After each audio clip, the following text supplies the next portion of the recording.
Merci d'avoir choisi TV5 Monde. Soyez les bienvenus dans cette édition spéciale consacrée à la guerre en Ukraine. Deuxième partie, on va s'intéresser à la bataille médiatique qu'on a commencé à esquisser en première partie, la propagande qui est en train de l'emporter sur ce terrain entre Vladimir Poutine et Volodymyr Zelensky. On va tenter de décrypter tout cela avec Joséphine Staron qui est toujours avec nous, directrice des relations internationales du groupe de réflexion Sinopia, et Slimane Zeguidour, notre éditorialiste. Bonsoir Slimane. Alors on va commencer avec vous, avec un concept que moi et sans doute beaucoup de celles et ceux qui nous regardent n'ont jamais entendu, la maskirovka, un mot russe, l'art russe de la désinformation militaire. De quoi s'agit-il ? Oui, Mohamed. Maskirovka, c'est la racine latine masque, c'est-à-dire le camouflage, le leurre, donc la manipulation, le bluff, la feinte. Ce sont des techniques de tromperie qui sont universelles. Il n'y a absolument rien de spécifique à la Russie. Ce qui singularise le cas russe et le concept de Maskirovka, c'est que les Russes ont développé de façon singulièrement efficace cette technique de mensonge qui remonte d'ailleurs à l'époque tsariste, où déjà dans les ministères de la Défense, il y avait une école spéciale dite de la tromperie de l'ennemi.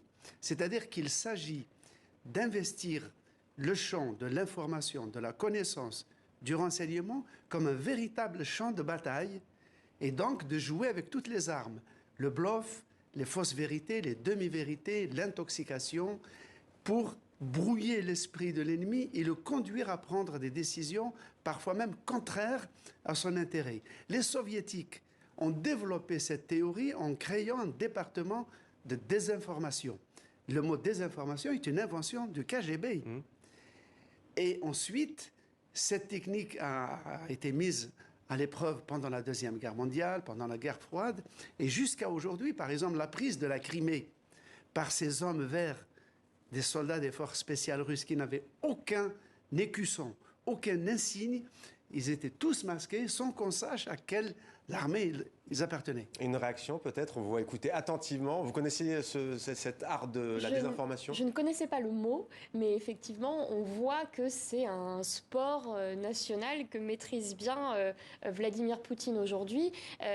Mais on a l'impression que cette désinformation, elle est plutôt orientée aujourd'hui envers sa propre opinion publique, envers son peuple, parce que finalement... Ça a toujours été le cas, voilà, d'ailleurs. c'est ça. Donc la maskirovka s'applique aussi aux Russes, c'est bien ça, et surtout même. En tout cas, là, on le voit dans le conflit actuel, parce qu'il ne convaincra pas les Ukrainiens, et il aura du mal à convaincre les Occidentaux, qui sont déjà convaincus depuis le début de ce conflit de la culpabilité de Vladimir Poutine dans cette guerre. En tout cas, voilà, on tenait à commencer par ce point que très peu de médias ont évoqué. Nous, à TV5 Monde, on l'évoque parce que ça va vous donner des clés pour mieux comprendre cette bataille qui se joue donc entre, d'un côté, l'Ukraine et la Russie, Volodymyr Zelensky et Vladimir Poutine. Qui est en train de l'emporter? Louisa Abrit nous apporte des éléments de réponse. C'est une guerre hybride dans laquelle le web joue un rôle central. Vidéos, photos, documents montrent minute par minute la guerre en direct. Entre information et désinformation, chaque pays joue sa partition, ses messages. D'un côté, l'horreur d'un pays attaqué, l'Ukraine mobilisée comme jamais sur les réseaux sociaux. De l'autre, la Russie et le discours du Kremlin qui peine à parvenir aux oreilles des Occidentaux. Une guerre de communication donc, incarnée par deux hommes, Vladimir Poutine et Volodymyr Zelensky. Deux leaders que tout oppose.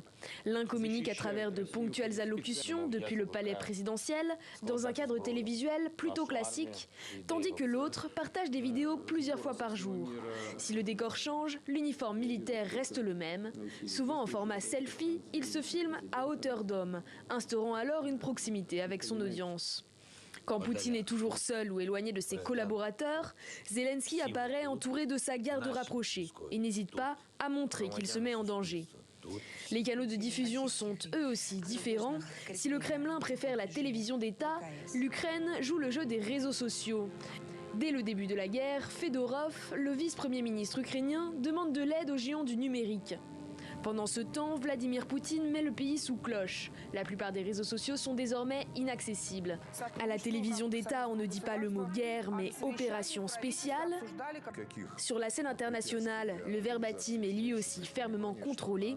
Tout discours dissonant sur le conflit est passible de prison. Très sincèrement, est-ce que vous soutenez cette guerre, monsieur le porte-parole? Au fond de vous?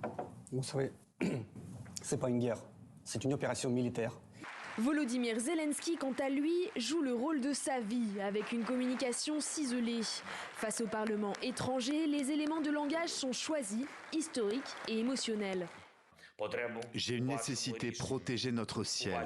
J'ai besoin de votre décision, de votre aide. Ce qui veut dire exactement la même chose que ce que vous ressentez quand vous entendez les mots « j'ai un rêve ». C'est comme si vous étiez derrière le mur à nouveau. Ce n'est pas un mur de Berlin, c'est un mur en Europe centrale, entre la liberté et la servitude. Un président connecté et une armée virtuelle en ordre de marche. Si les civils ukrainiens produisent d'abord un contenu à destination des Occidentaux, comme cette vidéo de Paris bombardé, tous les coups sont aussi permis pour convaincre l'opinion publique russe d'arrêter la guerre. Et même de porter atteinte à la Convention de Genève, en publiant cette vidéo de soldats russes supposément capturés, appelant leur mère. Il vous recontactera plus tard, voilà.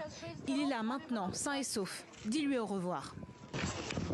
Dans cette guerre numérique, un point commun subsiste entre Russes et Ukrainiens, la messagerie Telegram.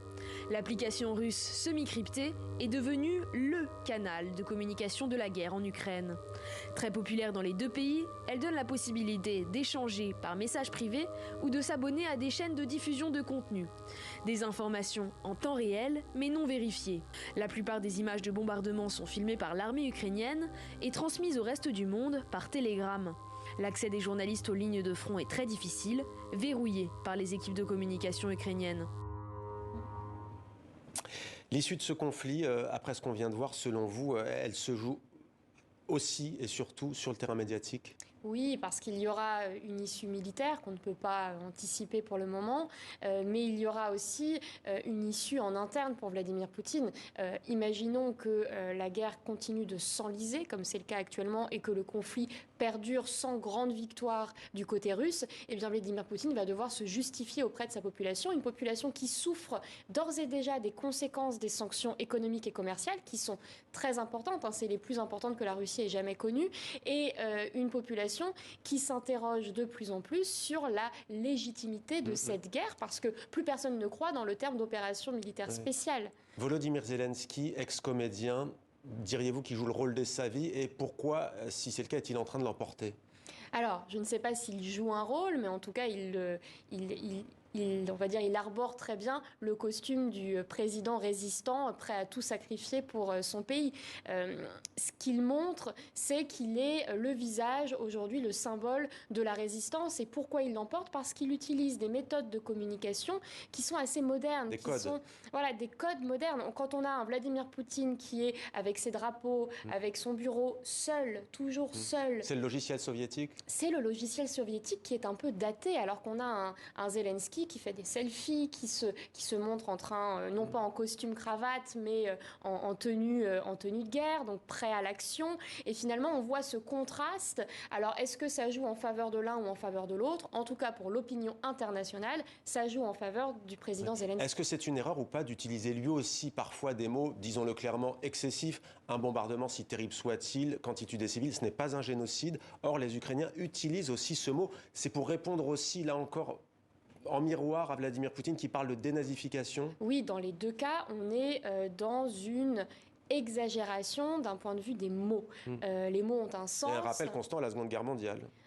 Et l'histoire est utilisée des deux côtés pour justifier des positions. Alors, je pense qu'il sera temps, dans quelques semaines ou dans quelques mois, d'analyser à nouveau tout ça et de démêler le vrai du faux et le pertinent de l'impertinent. Mais en attendant, on a un président ukrainien qui manie quand même assez bien les mots, puisqu'il reprenait le maire de Melitopol, je crois, en disant, bon, on ne peut pas tout à fait parler comme ça des Russes, parce que il s'affirme, quoi. Je suis quand même en train de négocier, donc il faut rester modeste. Et voilà, donc, pour ce décryptage, restez avec nous. Patrice Ferrus, à vrai dire, nous a rejoint. Bonsoir, Patrice. Bonsoir, Mohamed. Une guerre de l'image, on le disait, qui se prolonge, mais qui se joue surtout sur les réseaux sociaux. Oui, propagande, exagération, manipulation, vous en avez parlé. Un premier visage nous intéresse, celui de Mariana Podolskaya. Cette photo a été prise le 9 mars dernier à Mariupol en Ukraine, en zone civile, près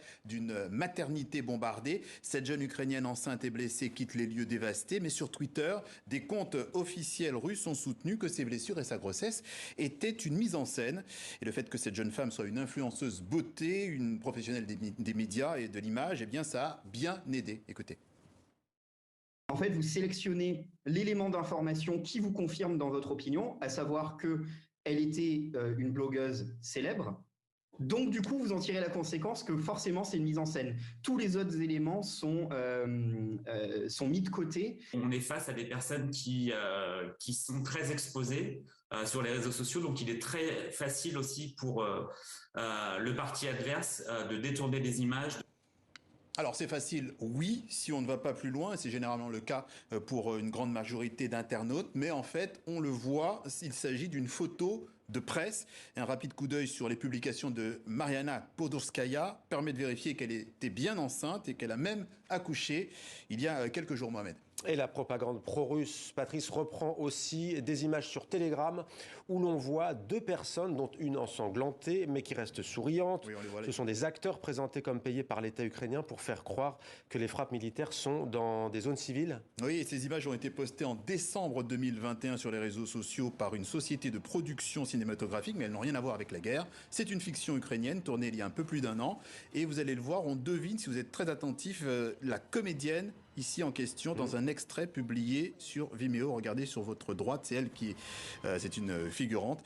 Et cette vidéo a été publiée le 17 février 2022, soit une semaine avant l'invasion russe. Et on l'a vu tout à l'heure dans les images commentées par Louisa Abrit, un mot de cette vidéo montrant prétendument Paris sous les bombes, publiée récemment sur les réseaux. Effectivement, on l'a vu, et c'est très réaliste. Ce sont les autorités ukrainiennes elles-mêmes qui ont fait réaliser cette séquence truquée. Elles sont transparentes dans cette vidéo, avec un message clair et final, et identifié évidemment. Mais l'idée, il faut quand même le reconnaître, reste quand même assez risquée, puisque ces images peuvent elles aussi être détournées.